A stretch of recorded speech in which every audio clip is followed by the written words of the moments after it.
नमस्कार, insider live देख रहे हैं आप और मैं हूं आपके साथ कोमल।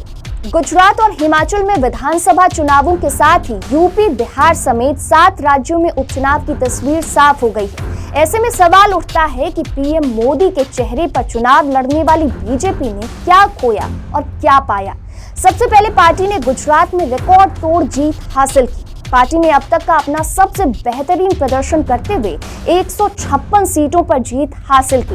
वहीं हिमाचल में पार्टी को बड़ा झटका लगा। पार्टी ने यहां 68 सीटों में महज 26 सीटों पर ही जीत हासिल की। हिमाचल प्रदेश चुनाव में कांग्रेस ने बाजी मार ली है। उसने 5 साल से सरकार चला रही बीजेपी को हरा दिया है। कांग्रेस एक बार फिर से प्रदेश की सत्ता पर काबिज होने जा रही है। मुख्यमंत्री जयराम ठाकुर ने राज्य में भाजपा की हार के बाद राज्यपाल को अपना इस्तीफा सौंप दिया है। उन्होंने कहा है कि हार पर कोई टिप्पणी नहीं करेंगे, आकलन करेंगे कि कहां कमी रह गई है। वहीं सूबे में पहली बार चुनाव लड़ रही आम आदमी पार्टी कोई कमाल नहीं कर सकी। वहीं कांग्रेस में सीएम चुनने के लिए मंथन अब जारी है। वीरभद्र सिंह की पत्नी प्रतिभा सिंह रेस में सबसे आगे है। यहाँ गौर करने वाली बात यह है कि हिमाचल प्रदेश में विधानसभा चुनाव में अपने रिवाज को फिर से फॉलो किया है। यहाँ पर हर 5 साल में सरकार बदल जाती है। बीजेपी ने इस बार जनता से रिवाज बदलने की अपील की थी, लेकिन लोगों ने फैसला कांग्रेस के हक में सुनाया। हिमाचल में हर चुनाव में 45 से 75% मंत्रियों के चुनाव हारने का भी रिकॉर्ड रहा है। इस बार भी जयराम ठाकुर कैबिनेट के 5 मंत्री अपनी सीट नहीं बचा पाए। पिछले 4 चुनाव का रिकॉर्ड देखें तो हर बार करीब आधे या उससे ज्यादा मंत्री चुनाव हार गए। 2017 के चुनाव में कांग्रेस के सीएम वीरभद्र सिंह कैबिनेट के 11 में से 5 मंत्री चुनाव हार गए। 2012 में बीजेपी सरकार में सीएम प्रेम कुमार धूमल के 10 में से 4 मंत्री चुनाव हार गए। 2007 में वीरभद्र सिंह ने 1 साल पहले विधानसभा चुनाव कराए, लेकिन उनकी कैबिनेट के 10 में से 6 मंत्री अपनी सीट हार गए। इसी तरह 2003 में बीजेपी के सीएम प्रेम कुमार धूमल की कैबिनेट के 11 में से 6 मंत्री जीत नहीं सके। हिमाचल में जीत के बाद कांग्रेस में अब सीएम चेहरे को लेकर मंथन शुरू हो गया है। इसके लिए पार्टी के हिमाचल प्रभारी राजीव शुक्ला और छत्तीसगढ़ के सीएम भूपेश बघेल और हरियाणा के पूर्व मुख्यमंत्री भूपेंद्र सिंह हुड्डा शिमला जाएंगे। मुख्यमंत्री के लिए हिमाचल कांग्रेस की अध्यक्ष प्रतिभा सिंह और पूर्व प्रदेशाध्यक्ष सुखविंदर सिंह सुक्खू के नाम पर विचार किया जा रहा है। प्रतिभा सिंह पूर्व मुख्यमंत्री वीरभद्र सिंह की पत्नी हैं और मंडी लोकसभा सीट से सांसद भी हैं। सराज सीट से सीएम जयराम ठाकुर ने कांग्रेस के चेतन राम ठाकुर को रिकॉर्ड 20,000 से ज्यादा वोटों से हरा दिया।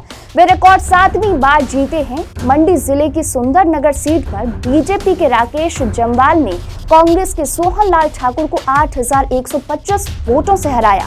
उपचुनाव की अगर बात करें तो बीजेपी के लिए बिहार को छोड़कर बहुत खुश होने वाला परिणाम नहीं रहा।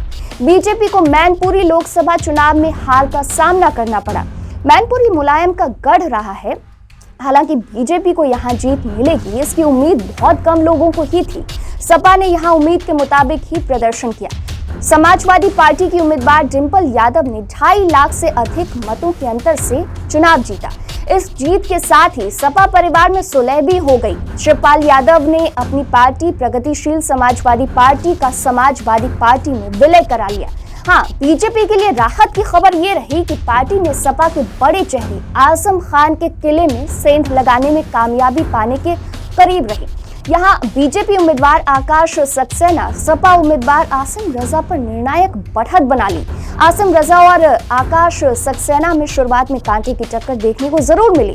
20 राउंड की गिनती के बाद बीजेपी ने निर्णायक बढ़त हासिल कर ली थी। हालांकि पार्टी को खतौली में झटका लगा। वहीं राजस्थान में बीजेपी को सत्ता के सेमीफाइनल में हार मिली है। कांग्रेस ने राजस्थान में चुरू की सरदार शहर विधानसभा सीट पर हुए उपचुनाव में बड़ी जीत दर्ज की है। यहां से कांग्रेस उम्मीदवार अनिल शर्मा ने 26,852 वोट से जीत हासिल की। कांग्रेस उम्मीदवार अनिल कुमार शर्मा को 91,375 वोट मिले। बीजेपी उम्मीदवार अशोक कुमार को 64,505 वोट मिले। तीसरे नंबर पर यहां राष्ट्रीय लोकतांत्रिक पार्टी के उम्मीदवार रहे। आरएलपी उम्मीदवार लालचंद मुंड को 46,753 वोट मिले। बीजेपी को ओडिशा में भी हार का सामना करना पड़ा। नवीन पटनायक के नेतृत्व वाली बीजू जनता दल भाजपा से 30,000 से अधिक मतों की बढ़त बनाई।